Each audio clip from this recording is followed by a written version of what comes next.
네. 자, 그러면 이번 시간에는 37페이지 5번 유형자산의 무상취득 및 교환거래. 자, 주로 무상취득보다는 이제 유형자산의 교환거래를 가지고 문제를 냅니다. 이론 문제에서도 이게 나오는데요. 실무 수행에서는 잘 나오지 않는데 유형자산의 교환거래를 가지고 문제를 내고 있어요. 근데 거기 여러분이 이 문제를 풀 때 핵심적인 게 뭐냐면은 이 취득한 유형자산의 그 취득 원가를 뭘로 인식하느냐, 무엇으로 인식하느냐, 요게 핵심이에요. 자, 여러분 교환거래이기 때문에 유형자산이라면은 이제 기계나 비품, 뭐 차량 운반구 또는 건물 이런 거지 않습니까? 그러면 교환이라는 건 뭐예요? 우리가 사용하던 유형자산을 상대방한테 주고 상대방의 유형자산을 우리가 받는 거, 이게 교환이죠. 그러면 주는 것은 뭐냐면 매각하는 것처럼 회계 처리하면 됩니다. 자, 여러분 우리가 유형자산 매각거래 FAT 1급 시험 준비할 때에 부가세 문제로 가끔 나왔죠. 그 분계를 한번 생각해 보시면 유형자산 매각거래 분계할 때 대변에 해당 유형자산의 취득원가 기록하죠. 대변에. 그리고 차변에 감가상각 누계액 정리하죠. 똑같아요. 교환도. 매각하는 것처럼. 그런데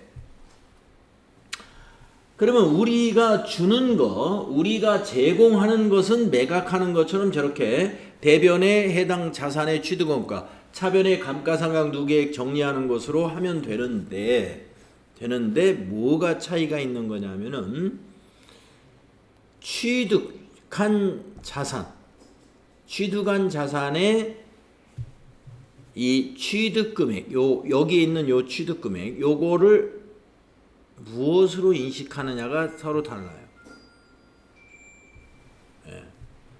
자, 이게 핵심이다 이겁니다. 그래서 이종 자산의 교환이면은요, 제공한 자산의 공정가치를 취득원가로 봐야 돼요. 받은 자산, 여기서 받은 자산의 취득원가를 얘기하는 겁니다. 제공한 자산의 공정가치. 그 다음에 동종자산의 교환이면은 제공한 자산의 장부금액을 취득원가로 봐야 돼요. 요게 핵심이다 이겁니다. 요것만 알면 이 교환거래에 대한 문제가 계속 이 부분에 대해서 문제를 내고 있기 때문에 이것만 이해하시면 되겠습니다. 자, 여러분 이종이라는 것은 종류가 다르다는 말이죠. 동종이면은 종류가 같은 자산이다 이런 얘기입니다. 시험에서 이종과 동종을 수험생 보고 판단하라고는 문제를 내지 않아요. 이종이다 동종이다 하는 것은 정확하게 정리를 합니다. 그러면 우리는 뭐를 알아야 된다? 바로 이게 취득원가를 이종자산으로 문제를 냈다? 그러면 제공한 자산의 공정가치로 취득원가를 잡으면 되고, 만약에 동종자산으로 문제를 냈다 그러면 취득원가는 제공한 자산의 장부금액을 취득원가로 정리하면 된다. 자, 예제를 만들어 놓은 게 있어요.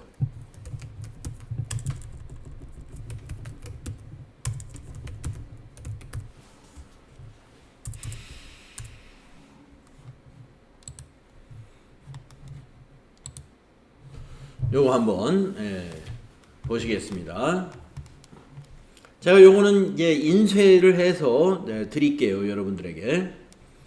자, 교환거래 회계처리 정리를 한번 해보겠습니다. 이종자산의 교환거래. 자, 여기 있는 요 설명을 한번 잘 보시면 되겠습니다. 자, 이거는 이종자산의 교환이라고 그랬어요. 이종자산의 교환이에요. 자, 어떻게 문제를 냈냐면 사용하던 복사기를 거래처에 제공하고 거래처로부터 포장기계를 받았다. 이것은 이종 간의 교환 거래이다 라고 했습니다. 이종 간의 교환 거래이다. VAT, 부가세는 무시하고 분계를 한번 해보자. 부가세 무시하고. 자, 그러면은 우리가 제공한 자산이 뭐예요? 사용하던 복사기잖아요. 이거는 취득원가 대변에 가야죠. 그죠? 그래서 대변에 비품, 선이 반드시 한 거죠. 네. 비품 500만원. 그 다음에 감가상각 누계액 정리해야죠. 차변에 감가상각 누계액 400만원. 네. 그러면 우리가 사용하던 복사기 이제 정리가 다 됐습니다. 취득금액 없앴고 감가상각 누계액 없앴습니다. 자, 그 다음에 문제는 이거라고 그랬죠. 복사기를 주고 포장기계라는 것을 받았는데 이 기계의 취득금액 요거를 얼마로 인식하느냐 이거예요. 150만원으로 인식했네요.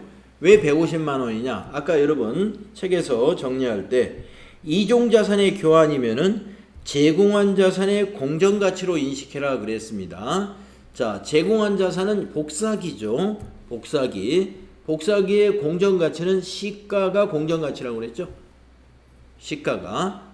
그래서 여기 150만원이 가는 거예요. 시가 150만원이 이쪽. 자, 그러면은 차변의 합계를 보면은 합계가 얼마예요? 550만원이죠. 550만원. 대변은 얼마예요? 현재 500만원이죠. 그러니까 이 50만원을 대변에 뭘로 기록해야 돼요? 유형자산 처분이익으로 기록이 되죠.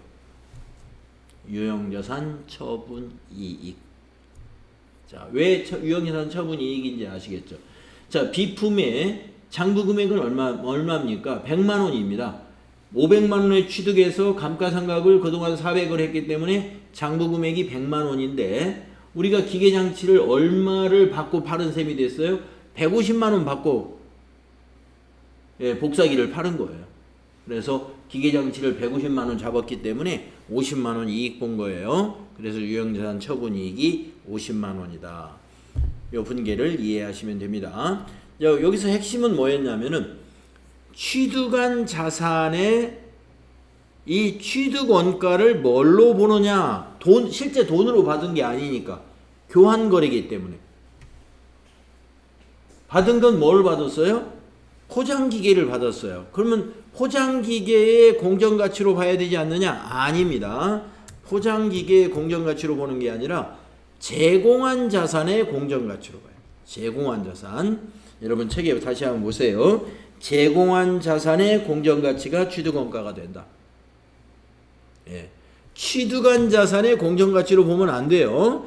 취득한 자산에 취득한 자산은 회계처리에 전혀 쓰이지 않아요. 취득한 자산은 회계처리에 전혀 이용되지 않고 제공한 자산만 가지고 회계처리합니다. 제공한 자산의 요 3개의 데이터를 가지고 회계처리한다 이거예요. 자, 동종자산의 교환거래도 마찬가지입니다. 제공한 자산의 요 3가지 데이터를 가지고만 회계처리해요. 자, 이번에는요. 똑같은 내용인데 이것을 동종자산이라고 하고 회계처리해보자 이거예요. 자, 대변의 비품 똑같아요. 500만원. 이게 일로 온 거예요. 500만원. 또 차변의 감가상각 누계액. 네, 감가상각 누계액 이거 정리해야 되죠. 이게 온 거예요. 근데 조금 전에 2종이었을 때는 시가를 공정가치로 봤잖아요. 이번에는 동종입니다. 동종은 책에 보시면은 제공한 자산의 장부금액으로 인식해야 된다. 그러면 장부금액은 뭐예요? 여기 취득금액에서 감가상각 누계액을 뺀 것이 장부금액입니다. 그러면 장부금액은 100만원이에요. 그래서 요 100만원이 이 기계장치의 취득원가로 인식되는 거예요. 제공한 자산의 장부금액. 제공한 자산의 장부금액은 100만원이기 때문에.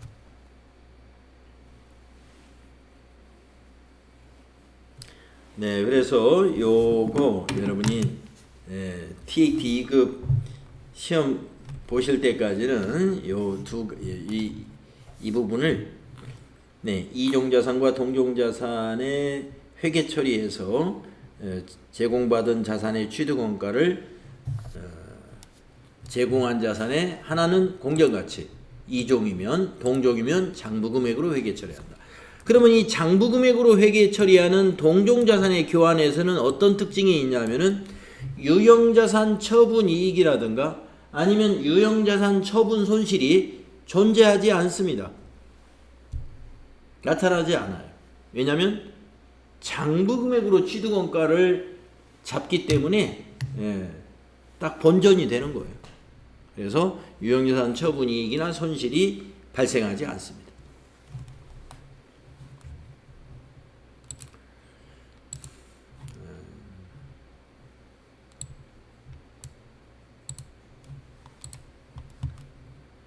인쇄해가지고 나중에 여러분 책에 꼽아 활용하시면 되겠습니다.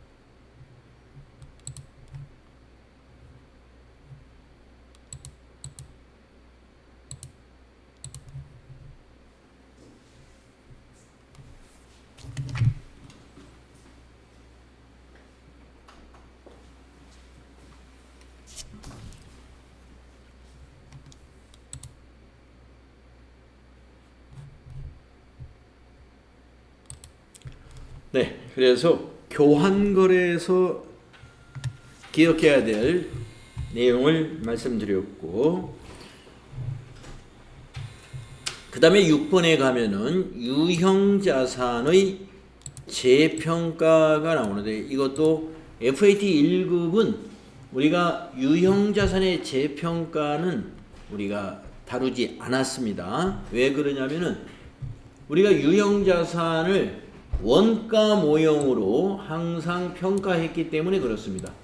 원가 모형이라는 건 뭐냐면 유형자산을 계속 말이죠. 취득금액이 취득금액에서 언제나 감가상각 누계액을 빼가지고 장부금액을 표시하는 것을 원가 모형이라고 합니다. 이 취득 원가에서 감가상각 누계액을 빼가지고 장부금액으로 표시하는 것을 원가 모형이라고 그래요. 근데 재평가 모형은 다릅니다. 그래서 우리는 원가 모형을 전제로 해서 FAT 1급에서 유형자산 부분을 공부했고요. 자, 이번에 TAT 2급에서는요. 재평가 모형도 있다는 사실 추가적으로 좀 알아놓으시면 되겠는데, 법인이 재평가 모형으로 하느냐 원가 모형으로 하느냐 하는 것은 그 법인의 회계 정책으로 유형자산의 분류별로 동일하게 적용해 나가면 됩니다. 그러니까 건물과 토지에 대해서는 우리 회사는 회계 정책상 재평가 모형으로 회계 처리한다라는 정책으로 매년 동일하게 적용해 나가면 되는 것입니다. 그러나 우리 회사는 원가 모형으로 모든 유형자산은 원가 모형으로 회계 처리한다라는 정책으로 회계 처리를 해도 상관이 없어요. 원가 모형이다, 재평가 모형이다 하는 것은 회계 정책의 선택에 따라 달라지는데, 아까 말씀드린 대로 원가 모형이라는 것은 우리가 취득 원가에서 감가상각 누계액을 빼가지고 장부금액을 계산하는 거다. 뒤에 이제 손상차손 누계액은 있으면 빼고 손상차손이 있을 때 빼주는 거죠. 감가상각이라는 건 결산 때마다 한 번씩 하는 거죠. 그 다음에 재평가 모형을 보다시피 재평가 모형의 장부금액은 계산 방법이 뭐예요? 공정가치. 공정가치가 시장가치예요. 그러니까 취득원가라는 것은 역사적 원가이기 때문에 딱 고정되어 있습니다만은 공정가치라는 것은 평가하는 날마다 공정가치는 달라지는 거예요. 시장가치. 그래서 평가하는 날의 공정가치, 즉 시장 가치에서 감가상각 누계액을 뺀 것을 장부금액이라고 하는데요. 뒤에 또 손상차손 누계액을 빼줄 수도 있어요. 손상차손 누계액이라는 것은 손상차손이 있었을 때 손상차손 누계액이라는 차감 계정이 나타날 수는 있죠. 자, 그래서 유형자산의 재평가 모형에서의 장부금액은 이와 같다는 거 알고 계시고요. 재평가는 보고기간 말 자산의 장부금액이 공정가치와 중요하게 차이가 나지 않도록 주기적으로 수행하는 것이고요. 결산 정리사항은 아니에요. 우리가 감가상각이라든가 이런 것은 결산 정리사항이지 않습니까? 결산 분계사항이죠. 근데 재평가는 우리가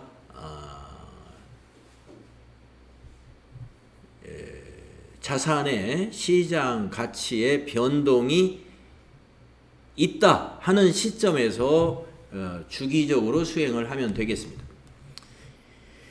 유형자산을 재평가할 때 재평가 시점의 총 장부금액에서 기존의 감가상각 누계액을 제거하여 자산의 순장부금액이 재평가 금액이 되도록 수정을 하는 것입니다. 요대로 이 공식을 기억하시면 되겠어요.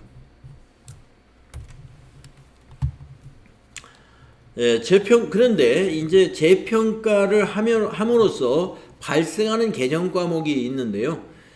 재평가로 인해서 장부금액이 증가된 경우라면은 가격이 올랐다는 얘기거든요. 가격이 오르면 재평가 잉여금이 발생합니다. 재평가 잉여금이. 자, 그 다음에 그 밑에 거 재평가로 인해서 장부금액이 감소된 경우라고 나오잖아요. 가격이 떨어졌다는 얘기죠. 가격이 떨어지면 재평가 손실이 나타납니다. 자, 그러면 한번 보세요. 자, 1번 재평가로 인해서 장부금액이 증가된 경우, 즉 가격이 오른 경우에는 차변의 자산의 증가, 건물이면 건물이 되겠고요. 대변의 재평가 잉여금인데, 여러분 재평가 잉여금은 개정 과목이 어디에 해당돼요? 자본에 해당됩니다. 기타 포괄손익 누계액으로 분류돼요. 자본입니다. 그래서 건물 가격이나 토지 가격이 시세가 올라가지고 그것을 자산으로 잡을 수는 있는데 그것을 수익에 반영은 하지 않습니다. 수익이 아니고 뭐예요? 자본이에요. 자본. 그러니까 가격이 오른 것으로 회계 처리했더라도 회사의 재무 구조는 좋아집니다. 자본이 올라가니까요. 자본 비율이 높아지니까 자기 자본 비율이 좋아져요. 하지만 뭐에는 영향을 안 미쳐요? 수익률에는 영향을 안 미쳐요. 왜냐하면 수익으로 보지 않으니까. 자, 그런데요. 두 번째 여기 재평가로 인해서 장부 금액이 감소된 경우라고 그랬어요. 가격이 떨어졌다 이거예요. 가격이 하락했어요. 토지 가격이 하락을 했다. 취득금액보다 하락하면 뭐예요? 대변에 토지 해가지고 유형자산 감소를 시킵니다. 그만큼을 뭘로 봐요? 재평가 손실로 회계 처리해요. 이거는 뭐다? 영업의 비용이에요. 당기 손익입니다. 그래서 재평가 모형으로 회계 처리를 회계 정책을 했을 경우에 부동산 가격이 하락하면은요, 회사의 재무구조 나빠지죠? 자산이 줄어들었으니까. 재무구조 나빠지고 뭐도 나빠져요? 수익성도 나빠져요. 왜냐하면 영업의 비용이 발생하니까 당기순이익이 줄어듭니다. 그런 것을 잘 판단하셔야 돼요. 그래서 우리 회사가 재평가 모형을 정책으로 하느냐 아니면 원가 모형을 정책으로 하느냐, 그러한 것을 여기 회계 처리를 감안해 가지고 정책을 결정해야 되겠네요. 자, 그러면 지금 저는 요것만 설명드렸어요. 요 첫 줄에 있는 것만. 그런데 거기에 보면 밑에 꼬리가 하나씩 붙어 있어요. 이렇게. 예. 이건 뭐냐 하면은 자, 재평가 모형이기 때문에 가격이 변동이 있을 때 주기적으로 평가를 하는 거라 그랬단 말이에요. 그러면 우리가 이 부동산의 가격이라는 건 유형자산의 재평가 모형이 주로 부동산 자산을 재평가하거든요. 저기 토지나 건물 같은 거를. 그러면 이 토지나 건물이 이렇게 전체적으로 보면은 오를 수는 있지만 이런 흐름으로 올라갈 수도 있죠. 이렇게 올랐다 떨어졌다 다시 올랐다 떨어졌다 하면서 이렇게 변동이 일어날 수도 있단 말이에요. 그러면 여기서 오르는 시점에서는 뭐예요? 재평가 잉여금으로 보면 돼요. 가격이 오른 거. 자, 여기가 80원이었는데 여기가 100원이 됐다고 보겠습니다. 그러면 20원이 뭐예요? 예, 재평가 잉여금이에요.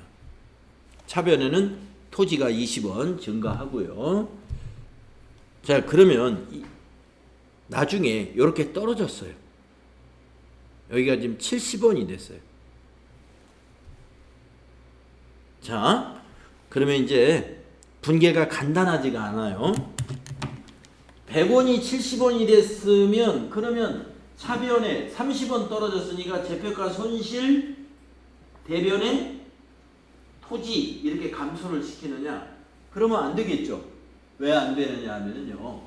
이 토지로 인한 재평가 잉여금이 지난번에 20원 자본으로 잡아놓은 게 있죠. 그러니까 이 가격 하락분 여기서 이만큼 떨어진 이 30원을 요 30원 하락한 것을 전부 다 재평가 손실로 보면 안 되겠죠. 요 20원을 어떻게 해야 돼요? 먼저 상계합니다. 재평가 잉여금 자본에서 20원을 이걸 정리하고 10원만 재평가 손실로 처리하는 거예요. 그 이야기예요. 올랐다 떨어졌다 올랐다 떨어졌다 했을 때는 정리라는 작업이 필요한 거예요. 그래서 여기 주 1을 볼까요? 이전에 기타 포괄 손익으로 인식한 저 20원을 말한 거예요. 재평가 증가액이 있는 경우에 주 1, 예, 주 1이 뭐예요? 요거 재평가 잉여금 20원 먼저 정리를 한다. 정리하고 10원 더 떨어진 것만 재평가 손실로 인식한다. 그리고 대변에 토지는 30원이죠. 이렇게 회계 처리한다는 것입니다. 그 위에 있는 이 부분은 지금의 반대의 경우입니다. 가격이 올랐다 떨어진 게 아니라 떨어졌다 올랐을 때는 이거를 이해하시면 돼요. 여기 주 1에 보시면 이전에 단기 손익으로 인식한 재평가 감소액이 있을 때에는 먼저 이걸 정리하고 재평가 이익으로 정리하고 나머지만 재평가 잉여금으로 본다 이거예요. 그래서 기본적으로는 증가하면 재평가 잉여금이고 떨어지면 재평가 손실 이렇게 회계 처리하는 건데 처음에는 이렇게 되지만 올라갔다가 떨어졌으면 그때 요 재평가 잉여금을 정리하는 작업. 또 떨어졌다 올랐으면 떨어졌다 오른 부분은 단기에 이미 손실로 봤던 것은 이익으로 봐야 돼요. 재평가 이익도 단기의 손익에 반영되는 거예요. 그보다 더 오른 것만 재평가 잉여금이 되는 거예요. 떨어진 게 20원 떨어졌는데 그 다음에 오를 때 30원이 올랐어요. 그러면 재평가 이익이 20원, 재평가 잉여금은 10원만 인식한다. 아까 요 밑에의 경우에 반대의 경우다. 이렇게 이해하시면 되겠습니다. 자, 그래서 여러분들 아마 FAT 1급 시험에서도 이 재평가 잉여금이라고 하는 이 기타 포괄 손익 누계의 개정 과목 몇 번 나왔을 거예요. 재평가 잉여금이 나온 게 아니구나. 기타 포괄 손익 누계 FAT 1급 문제 풀면서 몇 번 나왔던 게 매도 가능 증권 평가 이익 나왔죠. 예, 매도 가능 증권 평가 이익이 기타 포괄 손익 누계이익이었잖아요. 자, 이번에 TAT 2급에서는 매도 가능 증권 평가 이익 말고 하나 더 기억하셔야 되겠네. 재평가 잉여금도 기타 포괄 손익 누계이익이다. 이거 하나 더 인식하셔야 되겠습니다. 네, 그래서 37페이지는 전체적으로 새로 추가된 이론이에요.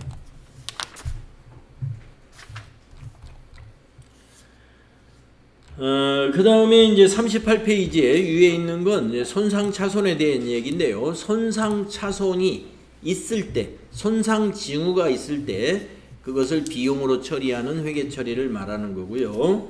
그 다음에 정부 보조금에 대한 회계처리 나옵니다. 이것도 TAT 2급에 추가된 내용이기 때문에, 그리고 이론에서 이것도 시험이 꽤 자주 나오는, 요즘은 안 나온 것 같은데, 뭐 과거에 아주 즐겨서 냈던 문제이기 때문에 언제든지 다시 나올 수 있을 거라고 봐요.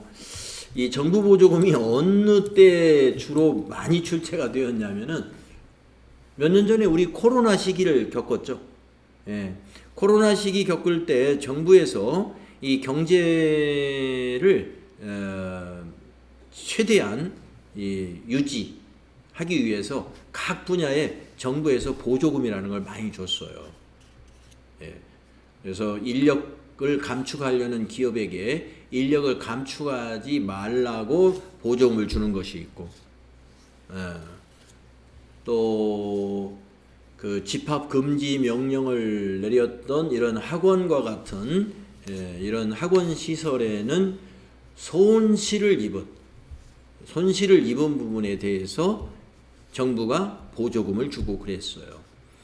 자, 그런데 그 시기에 이제 정부 보조금이 많이 있어서 그랬는지 상당히 거의 매달 정부 보조금에 관한 문제가 시험 볼 때마다 출제가 되곤 했었습니다.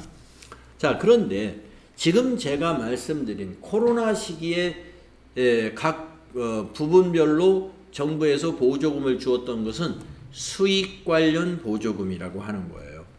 수익 관련 보조금. 자산 관련 보조금은 아닙니다.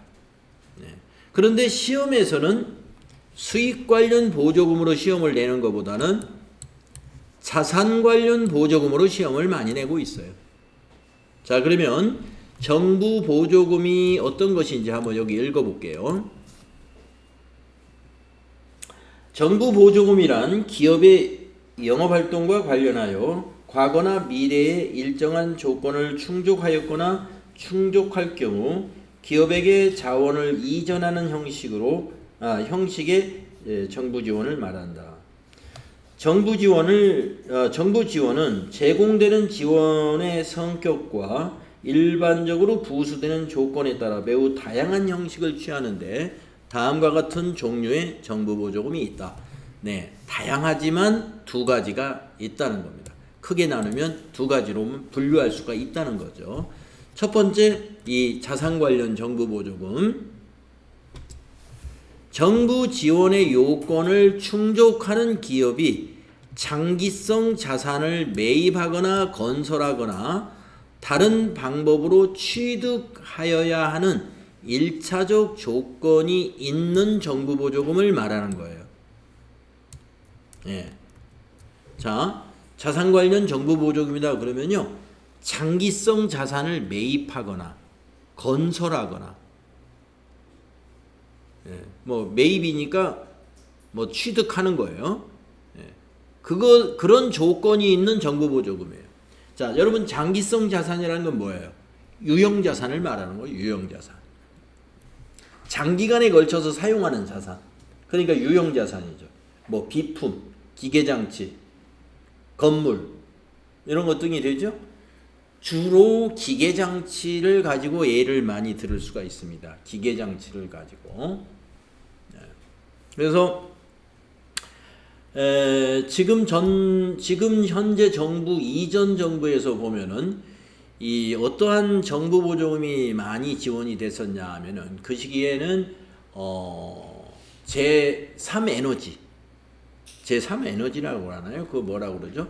이 태양열이라든가 풍력 같은 것을 이용해서 친환경적인 에너지를 생산하자라고 해서 뭐 기업에서 풍력 내지는 태양열 이용해 가지고 에너지 생산을 한다 그러면 전폭적으로 지원을 해줬습니다. 그쪽에 굉장히 그 정부에서는 관심을 많이 가졌었어요. 그럼 뭐냐면은 그러면은 우리가 만약에 태양열 시설을 갖추겠다라고 했을 때 그게 조건이 뭐가 돼요? 장기성 자산을 건설해야 되잖아요. 태양열 태양 무슨 시설이 있을 거 아니에요? 그것을 건설하는 조건으로 정부 보조금을 주는 거예요. 만약에 환경 개선을 위해서 한다. 환경 개선. 그러면 환경 개선을 하고자 하는 시설이 있을 거 아니에요? 가령 옛날에 보일러를 경유 보일러를 뗐었는데 경유 보일러는 보일러가 막 연기가 많이 나잖아요. 그럼 대기 오염이 많이 되겠죠. 그것을 제거해버리고 경유 보일러 대신에 어떤 대기 오염이 안 되는 새로운 보일러를 도입한다. 그게 뭐예요? 기계장치, 구축물 이런 것 등이잖아요. 그래서 새로운 기계를 취득한다든가 이런 환경 개선 이런 목적으로 했을 때 정부가 지원해 주는 게 정부 보조금이에요. 그래서 자산 관련 정부 보조금을 가지고 시험을 많이 낼 거고요. 수익 관련 정부 보조금은 뭐냐? 자산 관련 정부 보조금이 아닌 정부 보조금입니다. 그러니까 뭘 사라고 보조해 주는 게 아니에요. 그러면 뭐예요? 아까 말씀드린 대로 코로나 때문에 손실 입었으니까 국가가 손실을 메꿔줄게 하고 이렇게 해주는 거예요. 코로나 때문에 영업을 못했으니까 식당 같은데 집합금지 해가지고 식당 영업 못하게 한 적도 있었죠. 학원 같은 경우도 학원을 문을 못 열게 한 경우도 있었죠. 그런 게 뭐예요? 이런 수익 관련 정부 보조금이 되겠습니다. 자, 그래서 회계 처리하는 거 요거 알아야 되는데요. 자산 관련 정부 보조금의 회계 처리를 3단계로 우리가 기억을 해둬야 돼요. 3단계로.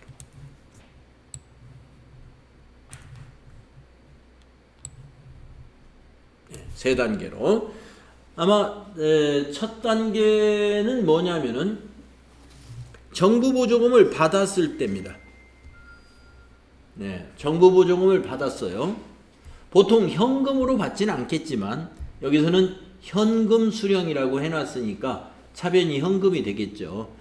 정부에서 보조금을 줄 때 현금으로 주는 것보다는 계좌이체를 많이 시켜주겠죠. 계좌이체. 그러면 이제 계좌이체에서 뭐예요? 차변의 보통예금인 거예요. 현금으로 받았으면 차변의 현금이고, 근데 대변을 보세요. 대변의 계정과목이 뭔가? 대변이 정부 보조금 해가지고 앞에서 사용한 자산의 차감 계정으로 정리를 합니다.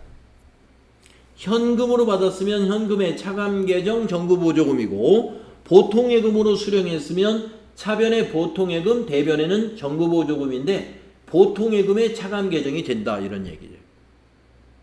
자, 보조금 수령 때 이렇게 회계 처리하면 되고요.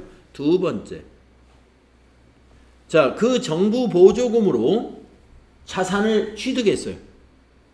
그러면 어떻게 될까요? 자, 여기 현금은 대변에 가서 없어지죠. 취득했으니까, 사용했으니까, 그죠? 그리고 차변에 이제 취득한 자산이 차변에 자산이 증가하게 됩니다. 자, 그러면은 현금이 여기에서 대변에 가서 없어졌으니까 현금의 차감 계정인 정부 보조금도 없어져야죠. 그래서 정부 보조금 현금 차감 계정은 차변에 와서 정리가 됩니다.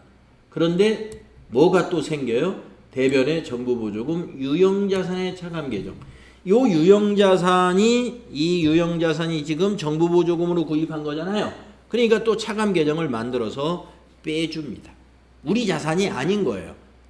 실제로는 우리 자산으로 잡혀 있는데, 합계 금액에는 빠지는 거죠. 왜냐하면 차감 계정이 있으니까. 그 다음에 감가상각을 또 합니다. 감가상각을 자산이 있으면 감가상각하잖아요. 유형자산이 있으면. 그래서 유형자산이 있으면 감가상각을 하는데, 정액법이면 정액법에 의해서, 정률법이면 정률법에 의해서 감가상각을 하면 돼요. 그러면 우리 감가상각 분계가 어떻게 돼요? 차변의 감가상각비, 대변의 감가상각 누계액이죠. 네, 우리 자산이면 그냥 이걸로 끝나죠. 그런데 정부보조금을 받은 자산이면 요 분계를 하고 동시에 밑에다가 또 하나 분계를 해요. 자, 이 정부보조금 유형자산 차감 계정이 횟수가 지나면, 즉 감가상각의 내용연수만큼에 걸쳐서 이것도 상각을 해줘야 돼요. 그래서 정부보조금 요 차감 계정, 만약에 내용연수가 5년이다 그러면 5분의 1만큼 상각을 합니다. 그리고 대변의 감가상각비, 요 감가상각비에서 빼줘요. 자, 그래서 이것도 숫자를 좀 넣어서 우리가 좀 연습을 좀 하겠습니다.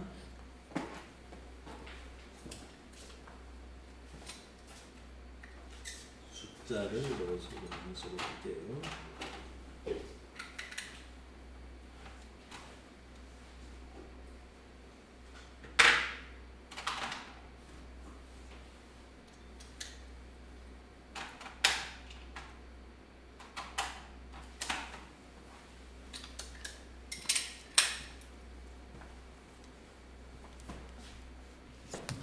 아까 시간에 이건 아까 시간 건가? 교환 거래가 이번 시간 건가? 교환 거래도 인쇄를 해놨고요. 자, 정부 보조금 한번 숫자를 넣어서 만들어 놓은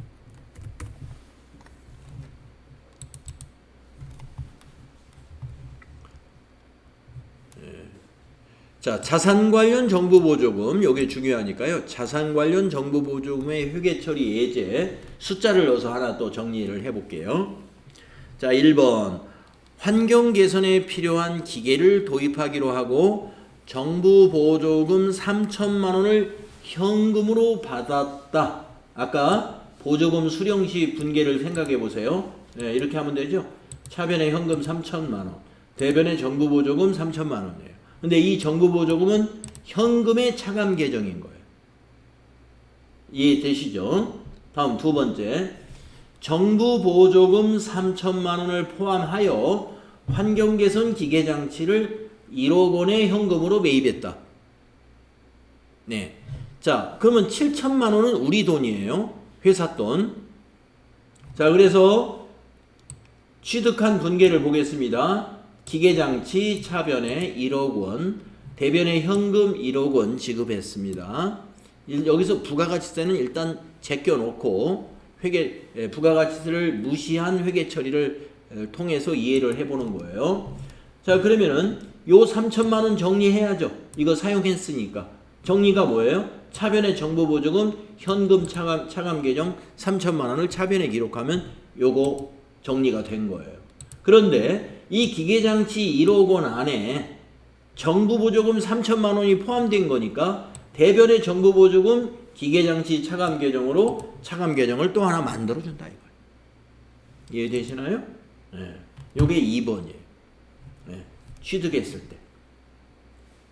자, 이제 결산 때 우리는 감가상각을 해야 되는데 감가상각 회계 처리를 어떻게 하느냐? 자, 우리 회사는 이것을 정액법으로 상각하기로 했고요. 내용연수는 5년, 잔존가치 제로. 자, 그러면 1억 원을 정액법으로 5로 나누면 1년에 2천만 원씩 상각해야죠. 그래서 1년째 되는 결산일에 감가상각비 2천만 원, 비용 발생, 대변에 그 기계장치의 감가상각 누계액으로 2천만 원 차감계정. 우리의 기계, 우리 자산, 우리의 자금으로 취득했으면 이걸로써 감가상각이 끝나는 거잖아요. 그런데 정부 보조금이 있기 때문에 이것도 상각해야 돼요. 자, 이것을 5년으로 상각하는 겁니다. 나누기 5 하면 1년에 600만 원이죠. 그래서 600만 원, 5분의 1만 정부 보조금 차변에 기계장치 차감 계정에서 상각합니다. 그러면 600만 원 하면은 이제 올해 기말에 이제 요거는 정부 보조금의 잔액은 2,400만 원만 남게 되는 거예요. 그리고 대변에 오는 게 감가상각비 600만 원입니다. 여기 우리 회사의 손익계산서로 가는 감가상각비는 2천만 원이 아니라 1,400만 원이 손익계산서로 가는 거예요. 왜 1,400만 원만 가느냐? 처음에 우리 회사의 자금으로 취득한 것처럼 일단 감가상각비 2천만 원을 회계 처리합니다. 그 다음에 정부 보조금을 상각할 때 대변에 가는 계정 과목을 비용 처리를 해버려요. 그러면 비용이 어떻게 돼요? 비용이 대변에 가면 비용이 취소되는 거죠. 자, 2천만 원의 감가상각비 중에서 600만 원이 취소가 됩니다. 이 600만 원은 정부 보조금의 상각비만큼이에요. 그래서 이 2천만 원이라는 감가상각비 비용 중에는 정부 보조금으로 인해서 발생한 비용이 600만 원이 있는 거예요. 그러니까 그걸 빼버리는 거예요. 그러면 우리 회사의 7천만 원 때문에 발생한 감가상각비는 얼마예요? 1,400만 원이에요. 7천만 원을 5로 나누면 1,400만 원. 그래서 1,400만 원만 단기에 감가상각비로 손익계산서로 가게끔 만들어줍니다. 그래서 이 결산 때 이 차변에도 정부 보조금, 대변에도 결산 때는 아니고 결산 때 차변의 정부 보조금은 이 취득했을 때 대변에 있었던 정부 보조금을 요 내용 연수로 나누어서 정리를 한다. 이걸 정부 보조금의 상각이라고 해요. 이것도 상각이라고 해요. 감가상각, 유형자산에서는 감가상각이라는 표현을 하고 정부 보조금의 잔액을 줄여나가는 것은 정부 보조금의 상각이라고 합니다. 또는 이렇게 해도 되는데요. 이것은 이해하기 좀 복잡하니까 결국에 감가상각비는 1,400만 원만 남게 되는 거예요. 네, 이걸로 여러분이 이해하지 마시고 저 위에 있는 요걸로 기말에 결산 때 감가상각 분계가 어떻게 되는지 이걸로 이해하시면 되겠습니다. 자산 관련 정보 보조금의 요 3단계 회계 처리는 과거에 아주 시험이 자주 출제되었던 내용이기 때문에 잘 기억을 해 주셔야 돼요. 인쇄해서 놔드릴 테니까 한 번씩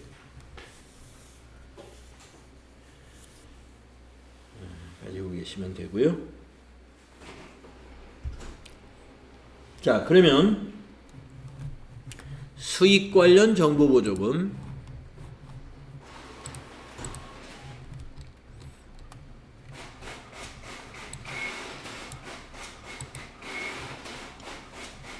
회계 처리 좀 이제 알아보겠습니다. 시험에서는 잘 안 나와요. 수익 관련 정보 보조금이. 자, 어떤 것이냐? 아까 말씀드렸지만 자산 관련 정보 보조금이 아닌 나머지가 다 수익 관련 정보 보조금이거든요. 그래서 정부 보조금을 수령할 때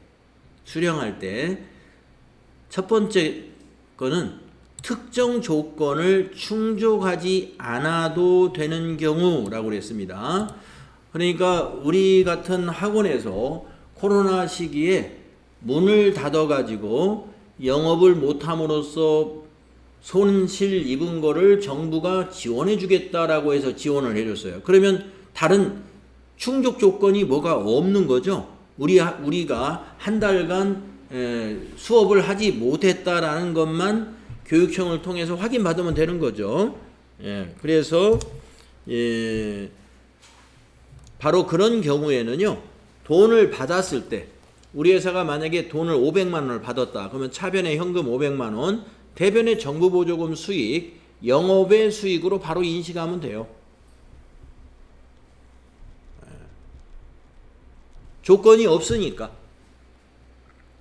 자, 그런데 수익 관련 정부보조금 중에서도요, 특정 조건을 충족해야 하는 경우가 있어요. 자, 정부보조금을 주었는데 조건이 뭐였냐면요, 사원을 채용하는 조건으로 정부보조금을 줬다. 기업들이 지금 사원을 채용할 일이 없어요. 없는데 정부에서 신청을 받아요. 사원을 채용하면은 정부가 인건비를 다 주겠다. 채용만 해라. 실업 문제가 심각해서 그냥 기업들 채용하면 인건비는 국가가 주겠다 이렇게 했단 말이에요. 그러면 채용하려면은 이제 인건비를 줘야 될 거 아니에요? 그랬을 때 아직 채용은 안 했는데 신청을 해가지고 지원비를 받았습니다. 그러면 이렇게 합니다. 차변의 현금, 자, 만약에 8천만 원 두 사람 채용하기로 하고, 두 사람 1년치 연봉 8천만 원을 받았다고 봐요. 그러면 차변의 현금 8천만 원, 대변에는 선수 수익 부채죠.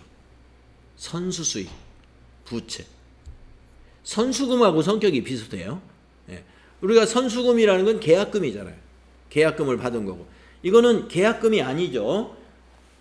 직원을 2명 채용하겠다고 신청했으니까 국가가 2명 연 인건비 8천만 원을 선불로 준 거예요. 그래서 선수 수익이라는 부채로 잡아줍니다. 자, 그랬다가 조건을 충족한 경우가 뭐예요? 이제 공고를 내가지고 직원 2명을 뽑았습니다. 그래가지고 입사를 시켰어요. 그러면 이제 의무를 이행했으니까 차변에 선수 수익 부채 감소시키고 대변에는 뭐가 올까요? 그때 수익으로 보는 거예요. 정부 보조 수익.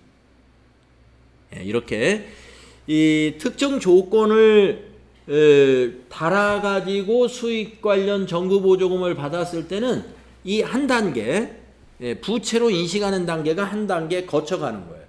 그랬다가 이제 의무를 이행하고 나서 부채 감소시키고 두 번째 정부 보조금 수익으로 이렇게 정리가 된다는 거. 요거 참고로 알아두시면 되겠습니다. 시험에서는 여기서는 거의 출제가 안 되고 여기에서 대부분 출제가 된다는 거 알고 계시면 됩니다. 네, 그러면 이번 시간에는요, 여기 38쪽까지 정리했습니다. 쉬었다가 다음 시간에 또 나머지 내용 보도록 할게요.